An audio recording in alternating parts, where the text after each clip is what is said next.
చనిపోవడం అనేది జరిగింది. అయితే ఈ కార్మికుడికి యాక్సిడెంట్ కాగానే సరైన వైద్య సదుపాయం కనుక అంది ఉంటే కొంతవరకు కాపాడుకునే అవకాశం ఉండేది. సరైన వైద్య సదుపాయం లేకపోవడం వలన హైదరాబాద్కు రిఫర్ చేసి కరీంనగర్కు పంపిస్తే మార్గ మధ్యంలోనే చనిపోవడం అనేది జరిగింది. ఇది కేవలం యాజమాన్యం యొక్క నిర్లక్ష్యం వల్లే ఆ కార్మికుడి యొక్క నిండు ప్రాణం పోయింది. సైడ్ ఫాల్ కావడానికి మేనేజ్మెంటే పూర్తి బాధ్యత. ఆ ఎస్డిఎల్ కూడా పాతది, అవి పనికిరావు, తీసేయాలని అన్నాం.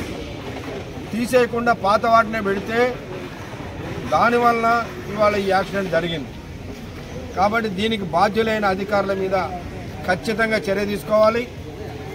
అట్లనే ఆ కుటుంబానికి సరే గతంలో ఏఐటీసీ గెలిచిన తర్వాత ఏదైతే ₹1 బ్యాంకు ద్వారా ఒప్పుకున్నారో అది వస్తాయి, కానీ అది కాదు.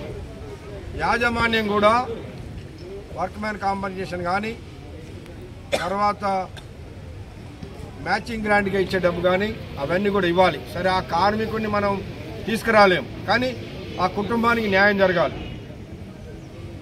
కాబట్టి వెంటనే దాని మీద ఏదైతే అతను ఒక్కడే కొడుకు, ఆయనకి ఇంకా పెళ్లి కాలేదు కాబట్టి ఆ కుటుంబంలో ఎవరికైనా ఒకళ్ళకి అడిగినటువంటి వాళ్ళకి ఒకళ్ళకి ఉద్యోగం వెంటనే ఇప్పించే విధంగా ఆ రావాల్సిన కాంపన్సేషన్ కానీ ఇవన్నీ కూడా తక్షణం వచ్చేటట్టుగా మేము గుర్తింపు సంఘంగా బాధ్యత తీసుకొని ఖచ్చితంగా చేస్తాం.